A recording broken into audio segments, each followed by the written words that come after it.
दौड़ता हुआ अपने खेत में पहुंच गया। आदित्य ने देखा कि उसकी सारी फसल जलकर राख हो चुकी है। आदित्य अपना सर पकड़कर रोने लगा। तभी वहाँ मुखिया आ पहुँचा। आदित्य मुखिया की ओर देखकर रोते हुए बोला, अब मैं क्या करूं मुखिया जी। सोचा था कि इस फसल को बेचकर अपनी बिटिया राधा का केशव नगर राज्य के वैद्य से इलाज करवाऊंगा। अब मैं क्या करूं। समझ में नहीं आ रहा आदित्य कि तुम्हारे खेत में आग कैसे लगी। आप नहीं जानते, मेरी फसल में आग नहीं लगी, बल्कि मेरी जी तोड़ मेहनत में आग लगी है। मेरा परिवार तो अब भूखा मर जाएगा। अब मैं क्या करूं। मैं जानता हूँ तुम्हारी पुत्री विचित्र बीमारी से जूझ रही है, लेकिन तुम चिंता मत करो। अगर तुम चाहो तो मैं तुम्हें जमींदार से कुछ कर्ज दिलवा सकता हूँ। ये सुनकर आदित्य अपने आंसू पोंछते हुए बोला, मुखिया जी, मैं आपका यह एहसान जिंदगी भर नहीं भूलूंगा। मेरी पुत्री का इलाज होना बहुत जरूरी है।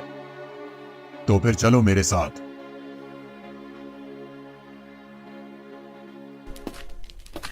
मुखिया आदित्य को जमींदार के घर पर ले गया और जमींदार को सारी घटना बताते हुए बोला, जमींदार जी, आदित्य को इस समय धन की बहुत आवश्यकता है।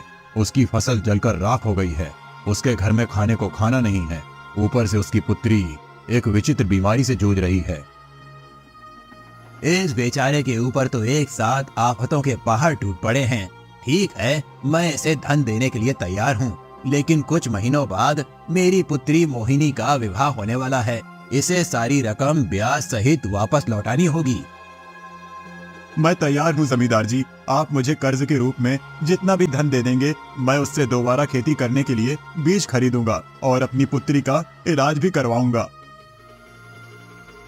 जमींदार ने कुछ स्वर्ण मुद्राओं की थैली आदित्य को पकड़ा दी। आदित्य वो स्वर्ण मुद्राओं की थैली को लेकर अपने घर पर चला गया और सारी घटना अपनी पत्नी रुक्मणी को बताते हुए बोला, जमींदार तो बहुत ही अच्छे आदमी निकले रुक्मणी। अगर जमींदार जी मुझे कर्ज नहीं देते तो ना जाने क्या होता। मैं तो हिम्मत ही हार गया था। आप सही कहते हैं। अब हमें अपनी बेटी का इलाज कराने में देर नहीं करनी चाहिए। आदित्य उसी दिन अपनी पत्नी रुक्मणी के साथ अपनी पुत्री राधा को लेकर केशव नगर राज्य के उस बड़े वैद्य के पास चला गया।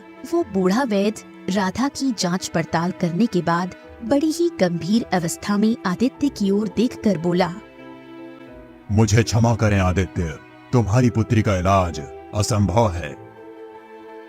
ये सुनकर आदित्य और उसकी पत्नी रुक्मणी बुरी तरह से घबरा गए। आप कहना क्या चाहते हैं? हम तो बड़ी उम्मीद लेकर आपके पास आए थे। आदित्य, कुछ विचित्र बीमारी ऐसी होती हैं जिनका इलाज भी बहुत विचित्र और दुर्लभ होता है। तुम्हारी पुत्री को भी ऐसी ही बीमारी है जिसका इलाज शायद ही इस संसार में हो। तुम अपनी पुत्री को यहाँ से ले जा सकते हो। आदित्य और रुक्मणी फूट फूट कर रोने लगे। वो दोनों उदास मन से अपनी पुत्री राधा को लेकर दोबारा अपने गांव वापस आ गए। अपने घर पर आकर रुक्मणी रोते हुए आदित्य से बोली, तो क्या हमारी पुत्री राधा कभी सही नहीं हो पाएगी? हिम्मत मत हारो रुक्मणी। मेरा मन अभी भी कहता है कि मेरी पुत्री राधा सही हो जाएगी। अरे केशव नगर राज्य के वैद्य ने अगर हार मान ली तो क्या हुआ? और भी राज्य में ऊंचे वैद्य हैं। मैं दूसरे राज्य के वैद्य के पास जाऊंगा, लेकिन फिलहाल तो खेत में काम करना भी जरूरी है, क्योंकि जमींदार का कर्जा भी चुकाना है।